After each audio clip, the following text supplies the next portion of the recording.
Works here. Welcome everyone to our new short series we're going to be launching here. It's going to be called Money Mythbusters. And first off, I'm Alfred.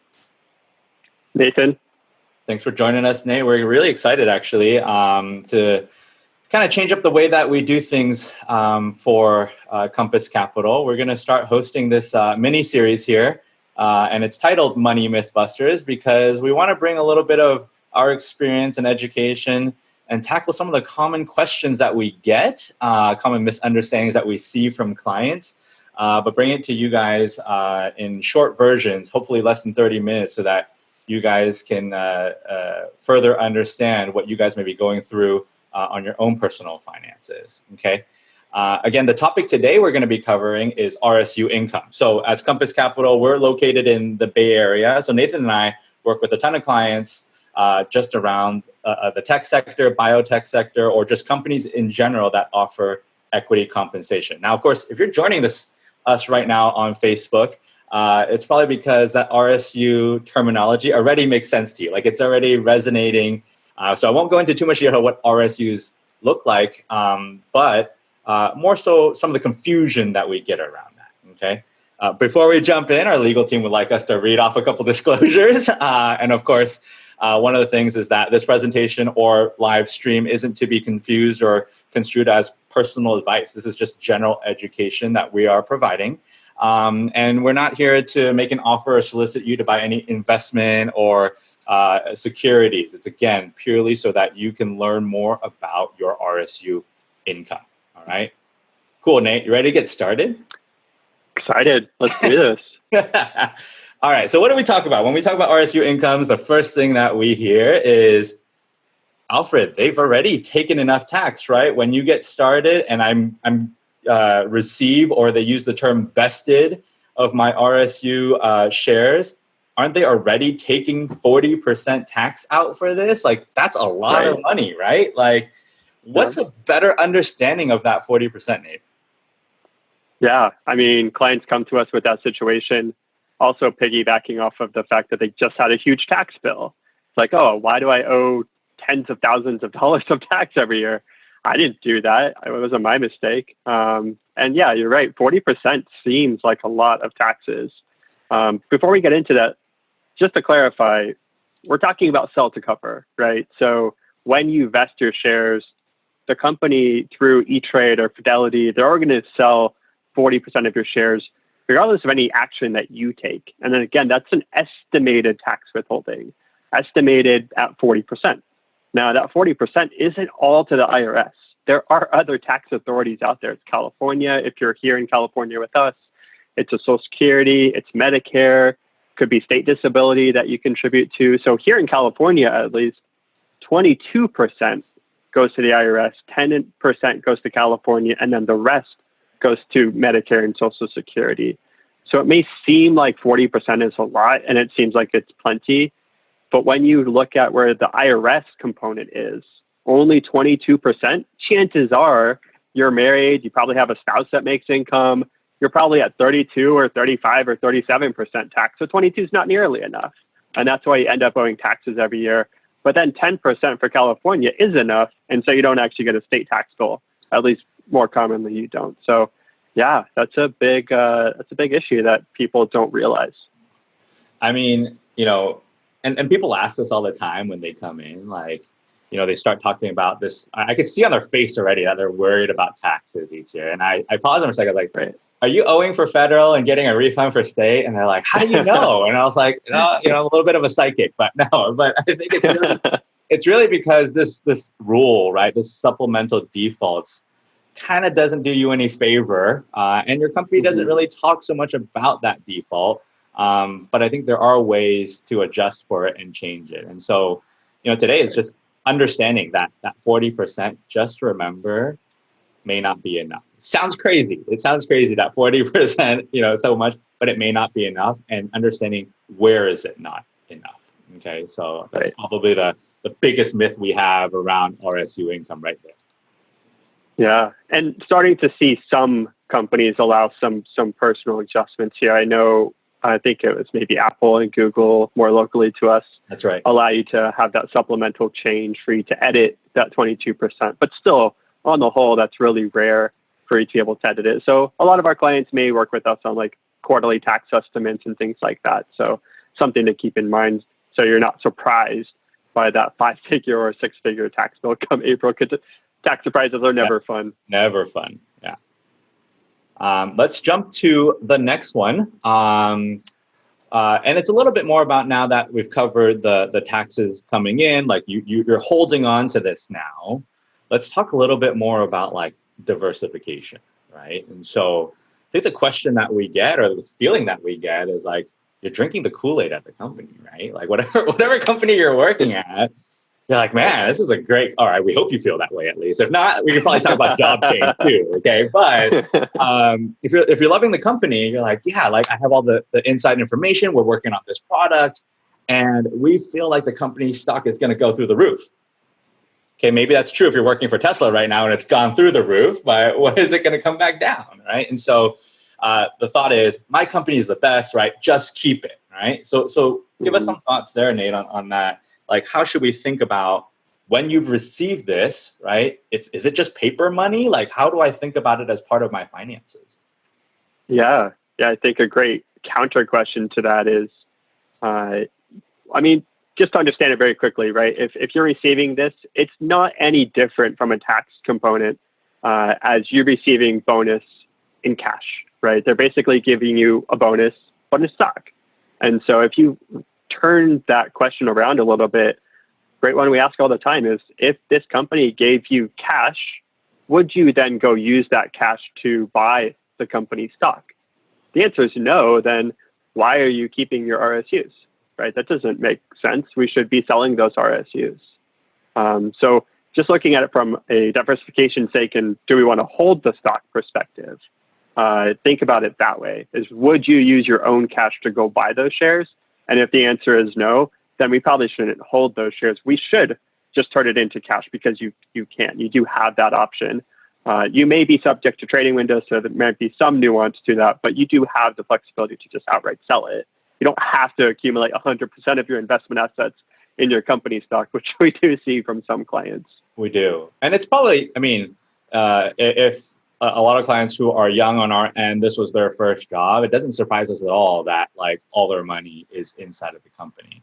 I've already, when we talk about this, right, and we talk about selling into cash, the question right after that we get is like, the cash doesn't make sense, right? Like, why would I sell RSU for cash, right? So when we talk about that, we just have to remember, as part of your whole picture, like, you're right, like we have to figure out like how much cash you need and hold on to. But selling RSUs, you could easily, and the suggestion actually is reinvesting that, right, cash from the RSUs back into just general market investments. Now, if we're talking about general market investments and that confuses you, or there's some hesitancy about doing that, there's a longer conversation that can be had, and we'll be doing further short series like this to be able to clarify some of that. In fact, Sure. On our Facebook page right now, on the live Facebook, if you want to post topics that you're interested in hearing about, feel free to do so. Nathan and I and the company is willing to look at these topics and create more content for you guys that makes sense, right? To craft something that is interesting for you, okay?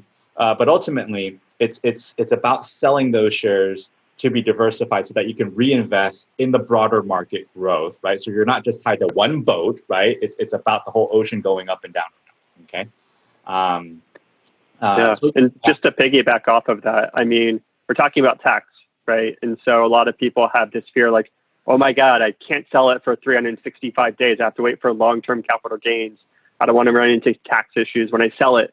Now that in itself is a little bit of a myth as well, right? The reason that they're withholding 40% tax for you, as soon as you vest those shares, it's considered ordinary income. And so you actually have your cost basis equal to the stock price at that day. So actually, if you sell it that day, there isn't any time for growth on that stock to happen. And so if you happen to choose to sell it the day that you vest it, you're not incurring additional tax because we had no time for additional capital gains to take place. But if you've already vested shares in the last quarter or the last couple of quarters, really depends on how much growth you've seen. It could make sense for older shares for you to hold on for long-term capital gains. But that is, again, the reason they are withholding 40% tax is it's already considered income today that you vest. And so selling shortly after doesn't give you a lot of time for additional capital gains, which means you don't have a necessary, additional tax burden on top of you vesting those shares. So I think that in itself is a little myth that we should bust right now too. Absolutely. And that's a question that comes up a lot, which is, I'll actually rephrase a question a client sent me just recently, which is like, hey, Alfred, I don't want to sell this 10K worth of shares I vested because I don't want it to be capital gains. I don't want it to show up on my tax return. And I think that's that big one that Nate just mentioned.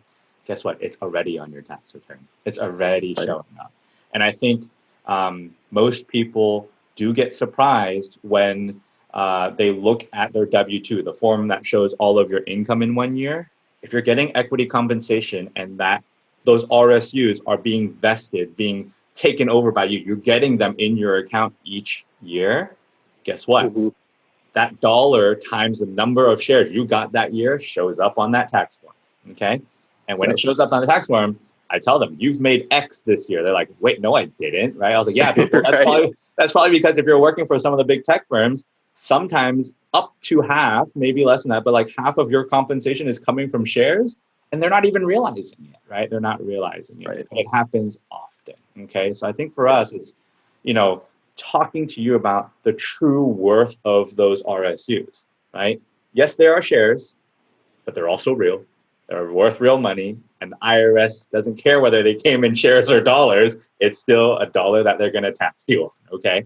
Exactly. So it's good to remember that. Are there, key targets to think about? Like if maybe this isn't your first job, right, Nate, right? Maybe this is my second or third job, and I've accumulated company shares. Like how much should we really be thinking about, right, in company shares, like as a percentage of your overall picture? Sure. Yeah. I mean, keep in mind, like if we're keeping a bunch of stock tied to the company that you work for, what's it going to look like if that stock falls? If they have to then go through layoffs, like, do we really want our investment assets to fall?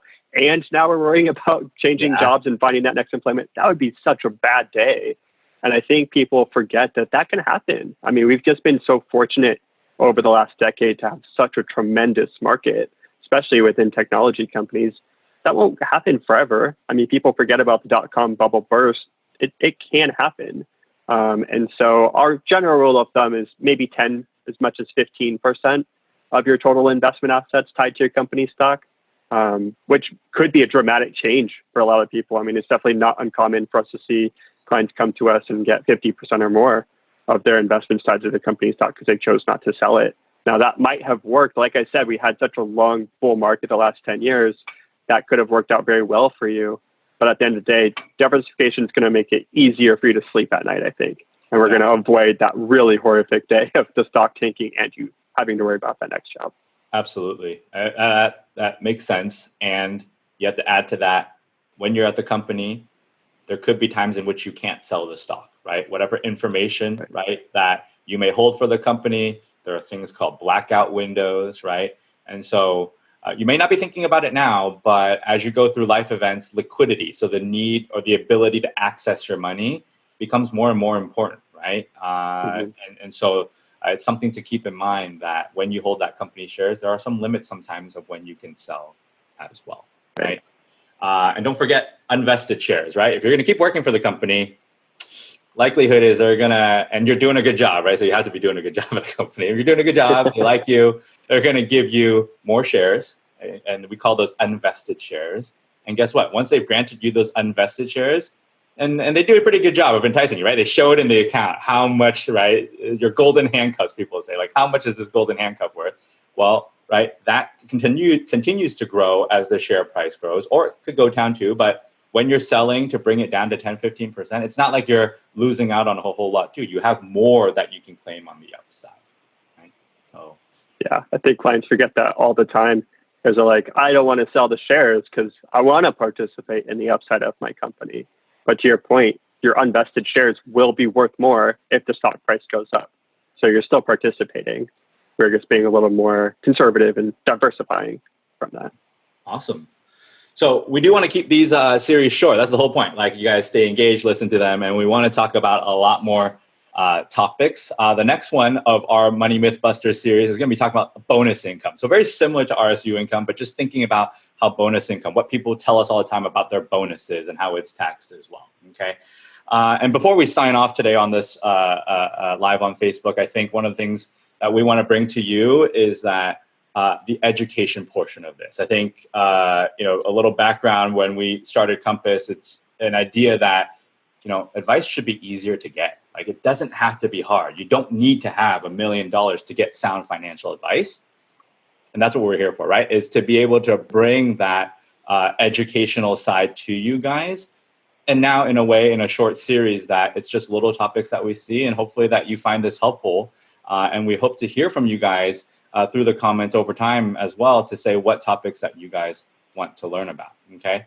If you're interested in wanting to learn more about other topics, or interested to learn more about the details of this topic in itself, we're going to need to spend more time on that. And you can find ways to learn about our services through our webpage at compasscmg.com. And you'll see the way that we've structured it is, again, learning about the education. So packages about a educational boot camp that you can sign up for. Or in this case, if you're really just wanting to strategize about the stocks and the equity, we actually have a specific carved out and curated product for just equity compensation. So something to learn about, okay? Please feel free to give us feedback on social media, and share topics, again, that you want to hear more about.